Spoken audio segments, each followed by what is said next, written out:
The goals of scientific enterprise of psychology are to observe, measure, and describe a phenomenon. To understand and make predictions, psychology form hypotheses about how variables interact. Hi guys, welcome back to another amazing video of Pro Tricks. Well, today we're gonna discuss about the goals of scientific enterprise. So let's get started.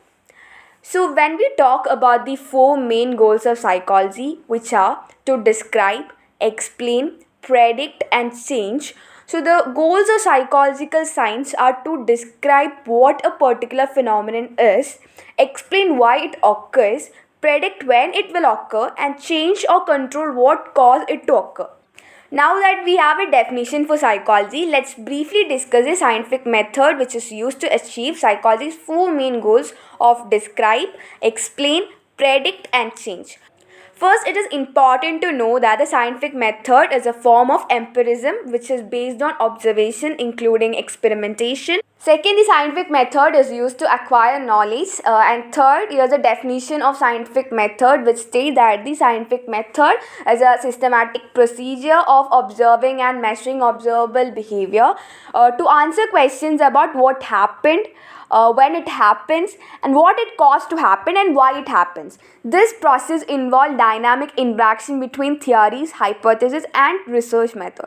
So psychology is a science. As such, it seeks to understand the behavior of other and to gather information about how our mental process function to better serve the needs of people.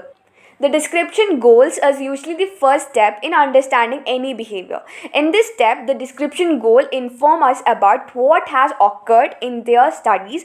Researchers attempt to describe or name or classify observed behavior.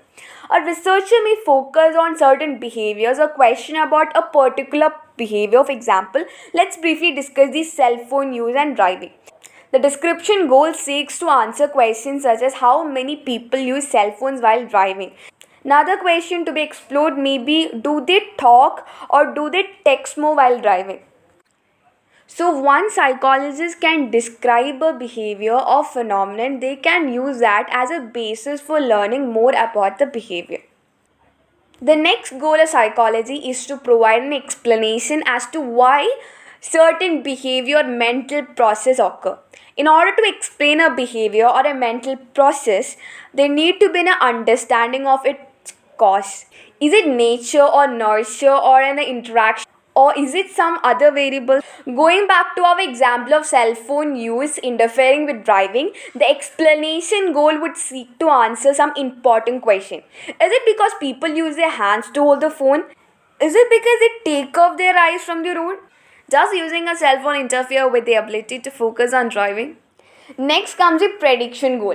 Prediction goal in psychology is designed to identify when and under what condition a future behavior or mental process is likely to occur. So for cell phone use interfere with driving example, researchers may want to examine how often cell phone use is related to traffic collision. By conducting this examination, we can predict that the future cell phone use while driving might be associated with more crashes.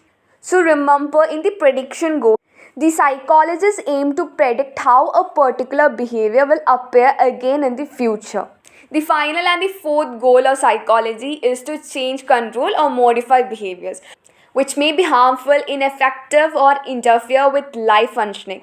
Psychologists may want to control or change one fact in order to have an influence on other. Now don't let the word control disturb you. Psychologists are not out to control your mind. The change goal in psychology is actually positive. In this goal, to change, control, or modify simply means to apply psychological knowledge to prevent unwanted outcomes or to bring about a person's desired goals. For example, the change goal would seek improvements in many life areas such as improving work environment or reducing addictive behaviors or to improve relationships or to reduce depressive symptoms. So concluding, we can say that psychology has four main goals: to describe, explain, predict, and change. In the goal of description, we want to describe the nature of the behavior of interest. As for explanation goal, we want to explain why the behavior is occurring. In the prediction goal, we want to predict when the behavior will occur. And finally, in the change goal, we want to determine how we can change or control the behavior that was described, explained, and predicted. Thank you so much for watching ProTricks. So for more videos, subscribe to our channel. Thank you.